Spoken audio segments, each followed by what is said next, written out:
अस्सलाम वालेकुम, मैं हूं फैसल तारड़। आज 24 दिसंबर 2021 है और आज दिन है जुमातुल मुबारक का। इस वीडियो को अगर आपने समझ लिया तो आप पूरे खित्ते की सियासत समझ जाएंगे। आपको अंदाज़ा हो जाएगा कि सऊदी अरब ने अमेरिका, इसराइल और अमेरिकी इत्तेहाद को छोड़कर चीन और ईरान के साथ हाथ मिला लिया है। पूरे खित्ते की सियासत का अचानक रुख ही तब्दील हो चुका है। और यही नहीं, सऊदी अरब ने चीन के साथ मिलकर अपने मुल्क के अंदर बैलिस्टिक मिसाइल बनाने का मंसूबा भी शुरू कर दिया है। अब ये जो बैलिस्टिक मिसाइल बनाने का मंसूबा है, ये किस कदर ईरान, अमेरिका, इसराइल की तरफ जो कशीदगी है उस पर असरअंदाज होगा। इस हवाले से भी हम बात करेंगे और हम इस हवाले से भी बात करेंगे कि इस सारी इतनी बड़ी तब्दीली, इतना बड़ा चेंज, अरबों का अमेरिका से मुंह मोड़कर ईरान से सुलह कर लेना, अरबों की चाइना के साथ एका हो जाना, चाइना के साथ मिलकर असला बनाना, इसमें किस मुल्क का हाथ है, किस शख्सियत का हाथ है?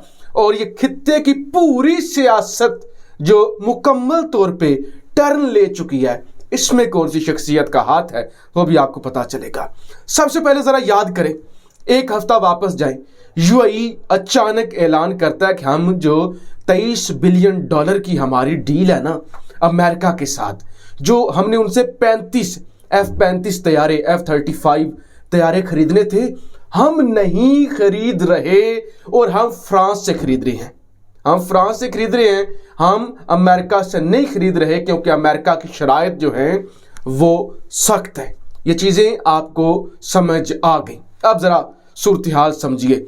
TRT वर्ल्ड इसकी खबर है, Saudi Arabia reportedly developing own ballistic missile with China help, कि सऊदी अरब अपना बैलिस्टिक मिसाइल बना रहा है चाइना के साथ मिलकर। इंतहाई अमेरिका की जानब से ये इंफॉर्मेशन लीक की गई है कि हमें कुछ खुफिया रिपोर्ट्स मिली हैं। उन रिपोर्ट से ये पता चलता है कि सऊदी अरब चाइना के साथ मिलकर बैलिस्टिक मिसाइल बना रहा है। इससे पहले एक रिपोर्ट आई थी, आपको याद होगा, यूएई चाइना के साथ मिलकर एक खुफिया बेस बना रहा है। यूएई, मुत्तहिदा अरब अमारात, चाइना के साथ मिलकर एक खुफिया बेस बना रहा है। अब क्या खबर आई है? सऊदी अरब चाइना के साथ मिलकर बैलिस्टिक मिसाइल बना रहा है। अब TRT वर्ल्ड ये लिखता है कि ये जो मूव है, ये ईरान और जो वियना के अंदर टॉक्स हो रही हैं, अमेरिका, इसराइल और सारे ये ममालिक हैं, इन पर गहरा असर डालेगी।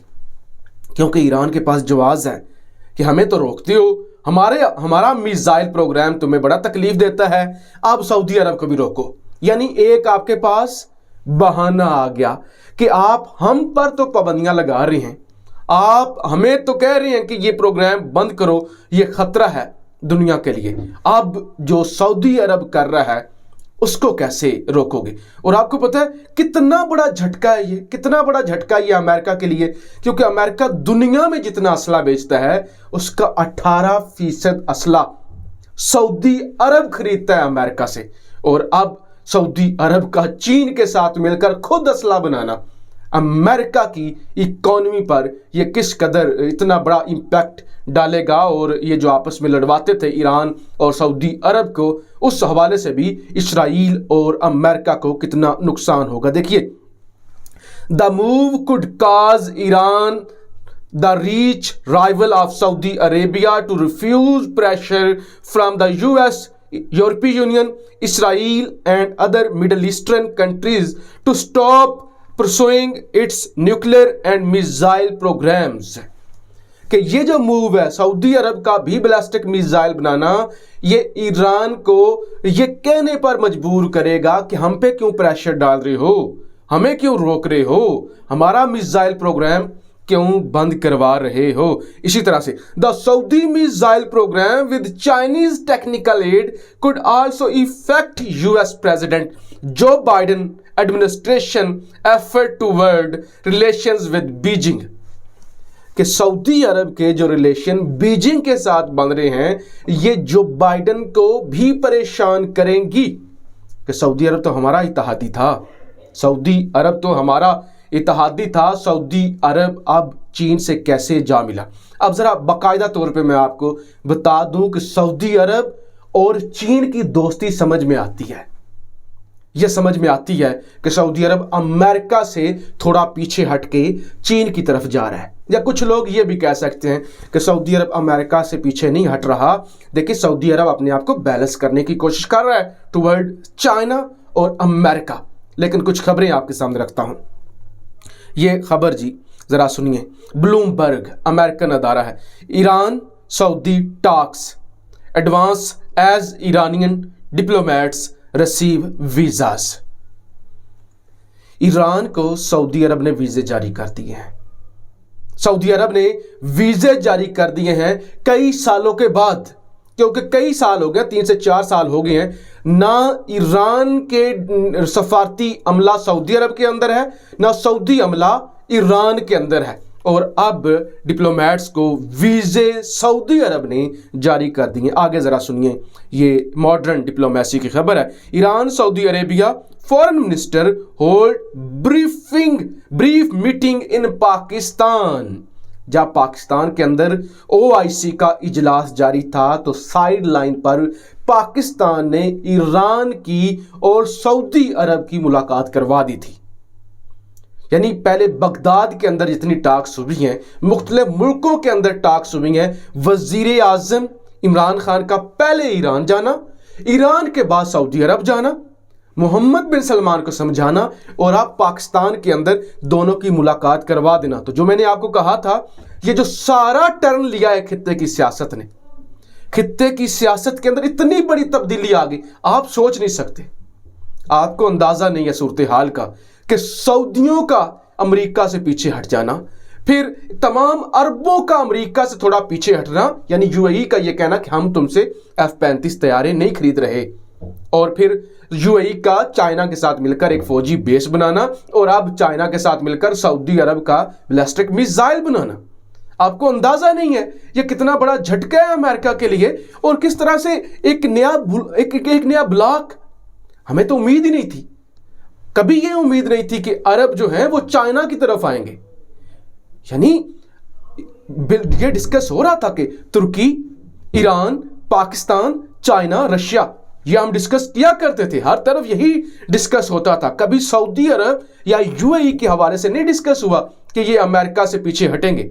लेकिन ये बहुत बड़ी मूव है, और इसके पीछे जो सबसे अहम और कलीदी किरदार है वो पाकिस्तान का है, क्योंकि पाकिस्तान ही की ये एफर्ट है कि सऊदी अरब जो है वो ईरान के साथ अपने रिलेशन अच्छे करे ताकि खित्ते के अंदर अमन हो। तो ये सारा क्रेडिट ये नामुमकिन को मुमकिन करने का इमरान खान साहब और रियासत पाकिस्तान के सर है।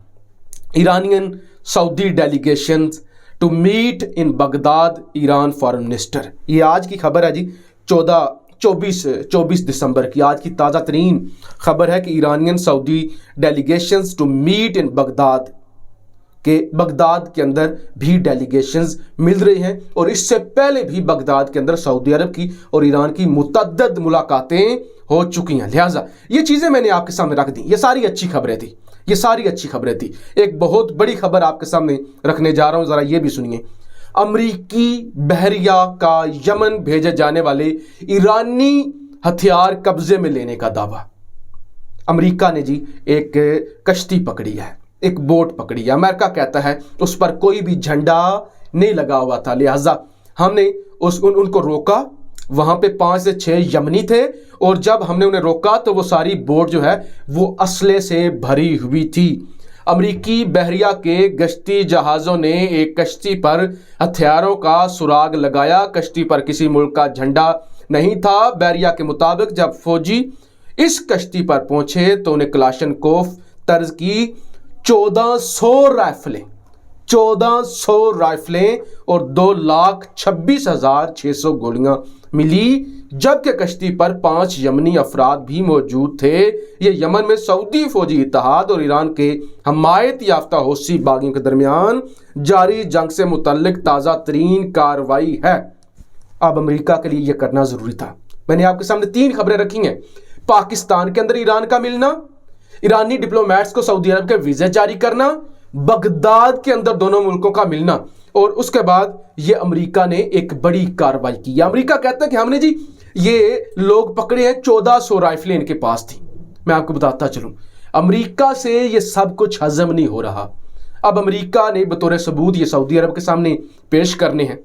सऊदी अरब को ये बताना है कि देखो ये वो असला है जो ईरान यमन के अंदर भिजवा रहा था, ताकि ये असला हौसी जो है वो सऊदियों पर इस्तेमाल कर सकें, और सऊदी अरब और ईरान के दरमियान जो टाक्स हो रही हैं, जो ताल्लुकात आगे बढ़ रहे हैं, उन पर ये एक बड़ा वार किया गया है। और ये ख़ास तौर पे सऊदी अरब जो चीन और ईरान से हाथ मिला रहा है उसको लेकर किया गया है। ये एक हसद है, एक बड़ी चाल है। मैं समझता हूँ इसे सऊदी अरब को समझना होगा। अपनी राय का इजहार ज़रूर कीजिएगा। पाकिस्तान जिंदाबाद।